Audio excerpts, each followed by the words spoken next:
Good day and welcome. My name's Darryl Woodhouse. If you're not familiar with my work, I have more than 20 years experience of leadership, managing teams, developing people, coaching, mentoring. I've got experience of starting and scaling my own business.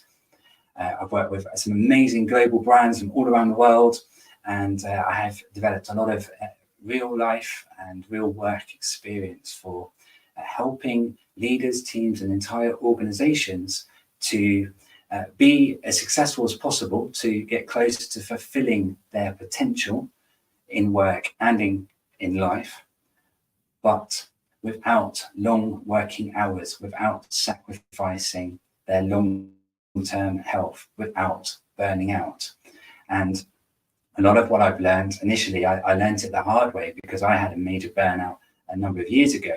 And from reconfiguring how I lived my life and how I did my work and how I focused on my career, I discovered a much smarter way of working, where I was working half as much as the previous 80 to 100 hour weeks I've done, whilst being healthier, happier than ever before, but being more successful. Being more successful and happier and healthier whilst working half as much as I always had done. Now, the key to all of this is productivity skills, time management, decision making. It's about having much clearer, stricter, firmer boundaries between life and work. In other words, life-work balance. It's about self-discipline. It's about focus. A part of it is also about goal setting and strategy, leadership ability. It's also about being able to proactively recognize the root causes of work-related stress and making time to take action to remove those root causes, to tackle them at the source, to get rid of them, to minimize them wherever possible.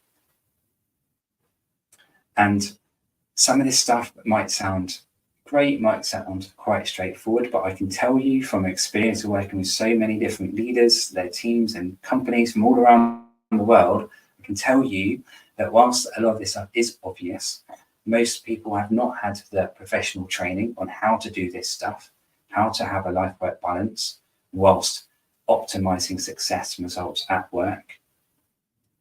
And so I'm here to do that. This is what I've been doing for several years now and having a lot of success at it. So this short LinkedIn Live is just to give you a very quick intro background to me and my background and my experiences, to hopefully give you a feel of how and where I can help you and your teams and your overworked colleagues, I should say. And to invite you to a free productivity skills workshop that I'm running online here in a couple of weeks' time. I'm just going to post it in the comments. So if you want to check out that event, it only takes a couple of minutes to register for it. We've got about 85, 90 seats available as I write this. And I want to see as many people as possible there. Consider it a free test drive of my more in-depth training courses and programs. If you also want to do a credibility check, have a look at my LinkedIn. There's over 180 testimonials, recommendations from leaders and teams that have been through my workshops and my program before, so you can see and hear it from them. There's also a couple of video testimonials from clients on my YouTube channel. So please feel free to check out that and use that to inform your decision. But I hope you'll get some value. And while I'm here, I've just got a great comment from Philip here. Thank you, Philip, for your comment. Philip says, I get what you were saying, but I think life-work balance is a little overrated. I'd love to hear more of your thoughts on this, Philip. Feel free to write away. And if you can come on the workshop in a couple of weeks, we can come on video together and we can debate and talk about it. But life-work balance, life, work, career, it means different things to different people. We're all different, and for me, that's what makes the world interesting. Wouldn't it be a bit odd if we all had the same taste, the same personality, the same communication style? Well, if we all looked the same, it wouldn't be the same in so many ways. If time for family and hobbies and enjoying your life more is important to you, but career and business is also important, and you don't want to sacrifice one or the other, then hey, some productivity skills training can help you to get a better balance and have more of what you want. If life-work balance isn't that important to you because you're very career focused right now, then great, go for it, good for you.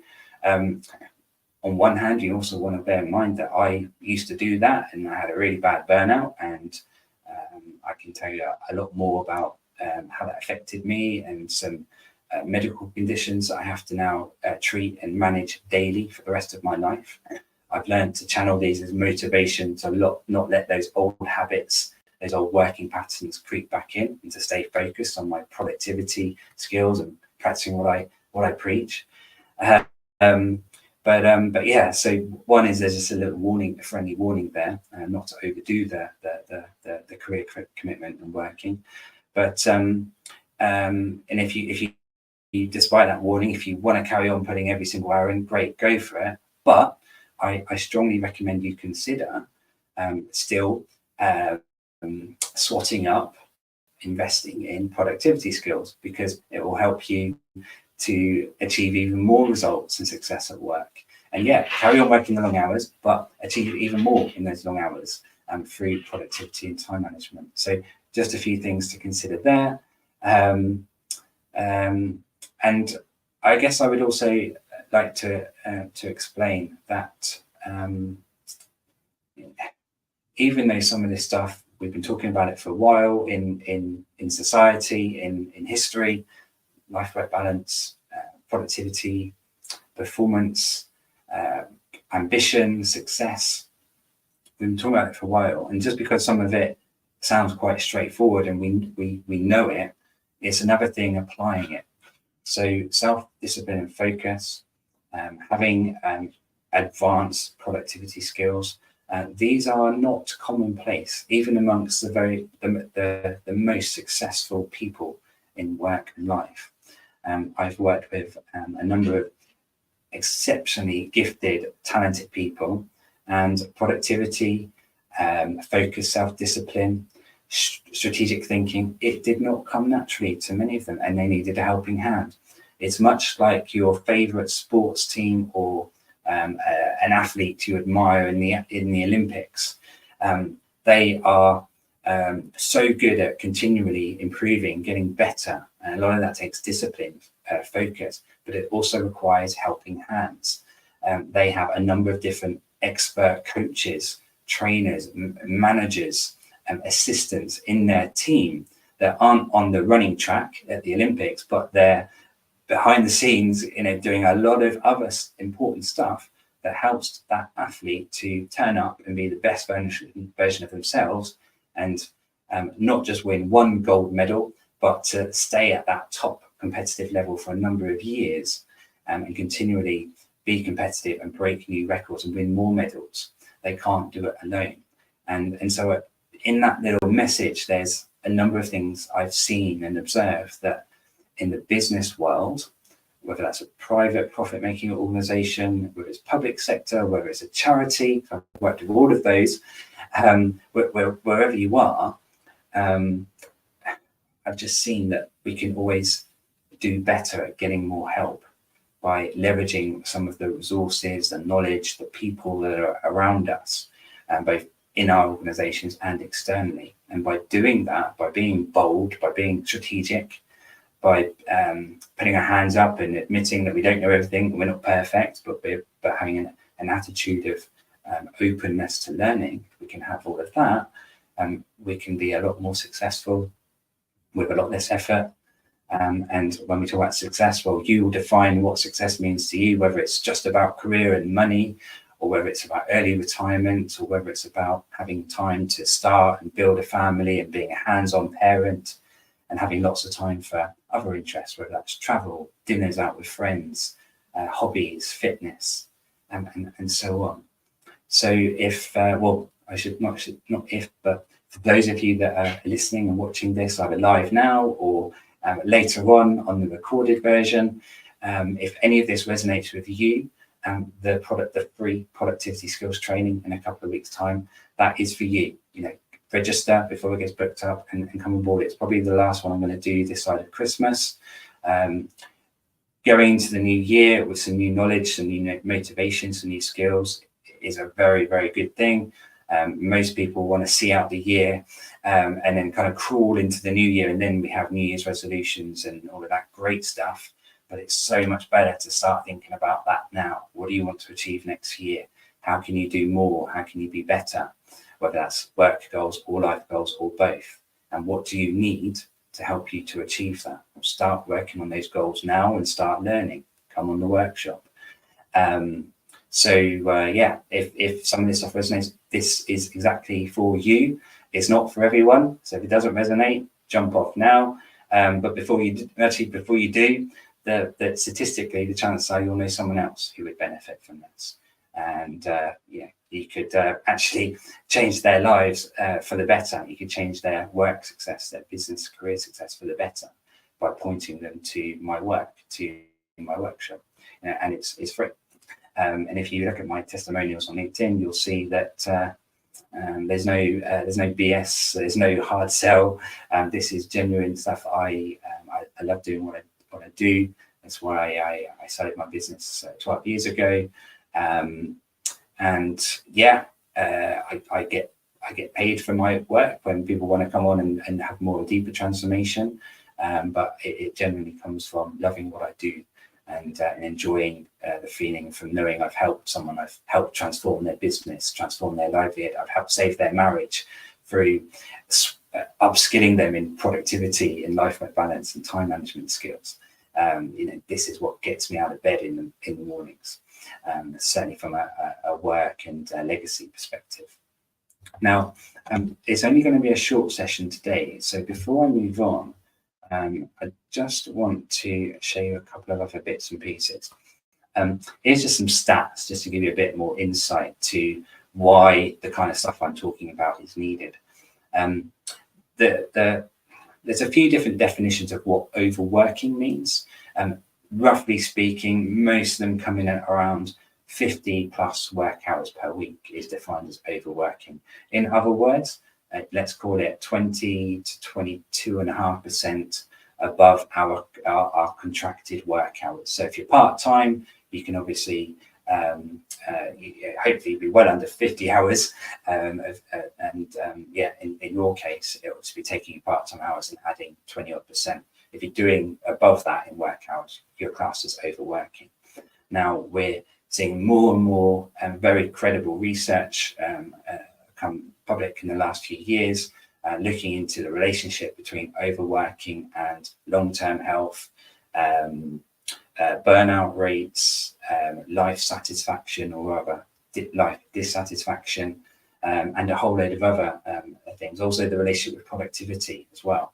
So on the top left of the screen here, you just have a couple of examples of what we are doing to ourselves in the longer run when we choose to continue overworking.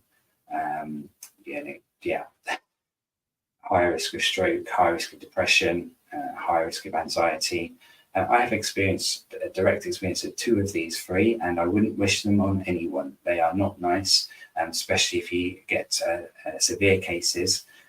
Some of them can be tragic, life-ending. So hence, I think it's important we talk about and educate everyone on this stuff so they can look after themselves better and those around them, whether that's at home, in friendship circles, or in the workplace. The other important aspect that you won't see on the slide here, but just to mention, a lot of the long-term health, severe health impacts that researchers are discovering around overworking and burnout, we're not discovering the impact until many years after the period of overworking. So all of my friends, current colleagues, past colleagues, my clients, who I see almost too frequently now, choosing to continue working very, very long hours. They might feel that they can cope, they might feel that they're fit and well, but they're not going to truly discover the damage they've done until possibly several or even 10 years or more later. And that's what we're finding from the research. So it's kind of even more important as to why you listen to this now, even if you think you're okay. You know, what sort of life in retirement do you want to live? Do you want to be able to be mobile and travel the world and have a long retirement, or do you want to die quickly as soon as you get to retirement, or sooner from having a heart attack because you spent your whole career overworking, or a significant period of your career overworking? So there's some interesting, hopefully, and important rhetoric there. Then some of my own research, and I'm talking about just over the last 12 to 18 months, I've surveyed now more than 300 leaders from different organizations, different sectors, all over the world, and 90% had a medium to high burnout concern, either for themselves or for someone in their circle of influence, someone working closely with them, or someone at home. So that's a lot of people. Further to that, 39% admitted to overworking. So, hey, that's a massive number of the global working population that are very likely, according to the statistics, causing yet to be discovered significant damage on their long-term health and well-being. Then a very well-known study from Deloitte. I'm sure we all know Deloitte. They do some brilliant research on a whole host of useful things. 77% of leaders in their global study had experienced burnout in their current role. So, you can run away from the topic. You can say it's boring. You can say you're fed up of hearing about it. Well, yeah, but it's everywhere. It is a real problem. And the sooner more of us start to listen and do something about it, the better chance we're going to have of having a long, healthy, happy, and as successful life as possible. Should we want that, of course. Then on the right-hand side of this visual here, you can just see some examples from some other research of this kind of things people are, let's say, choosing to miss out on by not having a life-work balance, by putting too many hours into the work and into the career, not putting themselves first or their families first. They're not taking off their entitled annual holiday, which is really important to be able to enjoy life a little bit more, but also good for your mental health, well-being, and your relationships and everything else there. Adopting a pet, quality family time is something that's being sacrificed too often. Romantic relationships are suffering or even not happening or not starting, often by choice. Sleep, we are choosing to not give our bodies and our brains the recommended minimum level of quality restorative sleep that we need. That in itself can have significant short and long-term health consequences. It can also affect our productivity, the quality of our decisions. It can suppress our creativity and our innovation, our problem-solving skills, and so on. Then we can also see that, and this is on the very right-hand side of the screen, that middle paragraph about the impact on productivity from a poor life-work balance. So in this example, we've got employees who are overworked can be reducing their productivity by as much as 4.4 times compared to well-rested workers. So even that in itself is another strong, for me, a strong no-brainer argument as to why we should all be getting better at this stuff. Now, the last thing that I wanted to share with you today, to help give you an insight to the free training workshop in a couple of weeks. I often get asked this on events when I'm speaking publicly, in person or online, or if I'm on a panel. What is burnout, and what are the signs of it? Now, some of this will be common sense. Maybe you've seen it before, but a reminder might be good, especially considering the stats I showed you on the last slide. But yeah, just have a look here, take a moment, screenshot it even, and use this as a guide. These are some of the more visible, more obvious to the eye symptoms of burnout. and then some of the more hidden ones. If you are concerned for yourself and that you think you might be burnt out or on the path to a burnout, how many of these symptoms, visible and hidden, can you recognize in yourself? Even just 2 or 3 could be an important flag or warning sign to take a closer look and understand what's going on and why, and do we need to make some changes. But also, if you're in a great place, if you do not have any of these symptoms, brilliant. This is what I want for everyone. But remember those stats on the last slide. A good percentage of people you care about, people you rely on and who rely on you, good percentage of them will be having a number of those signs. Now, the more hidden signs are, of course, quite hard for you to identify in someone else, but some of it through being an empath, through emotional intelligence, through questionings and social interaction, social communication skills, you can obviously dig a bit deeper and listen for and spot some signs.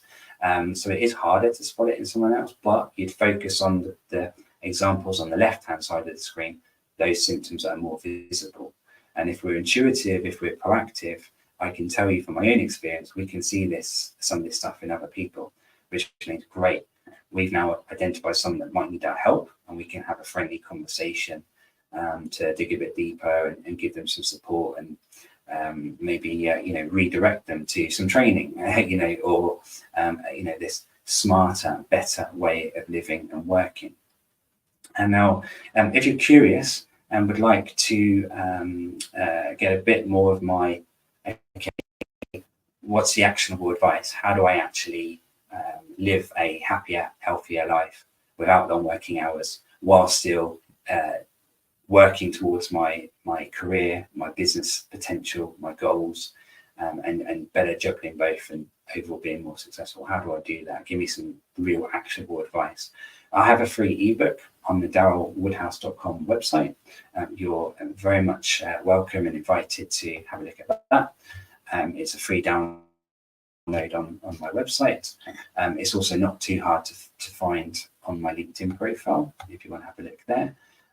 In addition, alternatively to just in the link in the chat here, in the comments, just register for the event in a couple of weeks' time, and you'll get a live practical workshop where you will come away with lots of real, practical, actionable advice that you can go and implement straight away. And it doesn't take much time. A lot of these tips, these skills, but they make a big difference, both in improving the life-work balance and improving the success at work. We do not have to work crazy hours to be successful. We can be even more successful by working less, but by being much smarter about how we use that time. And there's also just a multiplier effect that when we get smarter with our time and our resources at work, alongside taking better self-care and doing better at our well-being and our energy management, there's this multiplier knock-on effect which further fuels and drives our productivity, our innovation, our creativity, and so much more. And this stuff really is life-changing, as it was for me, and it has been for now hundreds of my clients just in the last few years alone. Look no further than the testimonials if you're being skeptical. So look, that's what I wanted to share for today. Thank you for we've had a couple of comments in the chat there, but in summary, there is absolutely a smarter, better way of living and working. Take it from my experience personally, and from then helping many others achieve a lot more with less since, even people who are already very successful, by the way. So this is relevant to pretty much everyone, depending on what you want. So yeah, if you would like some more, if you want some of the best practical tips and advice I have to share, then download the ebook and or follow the link in the comments here to register for the event in the next couple of weeks. There are limited spaces. Don't leave it too long. Don't leave it till tomorrow. It might have sold out by then. But yeah, follow the link to the LinkedIn event page, and then on there you'll see the Eventbrite link, and it only takes a few minutes to register. And if you have any other questions that you want to ask me between now and then or anytime, I'm fairly open and approachable. Just send me an email through the darylwoodhouse.com website, or send me a message on LinkedIn. I'm on there quite frequently as well. Happy to chat, take questions, or help with any challenges on any of the topics that I've mentioned today. Thanks very much, and I look forward to seeing many of you and many people that you know at that workshop in a couple of weeks' time. All the best. Take care.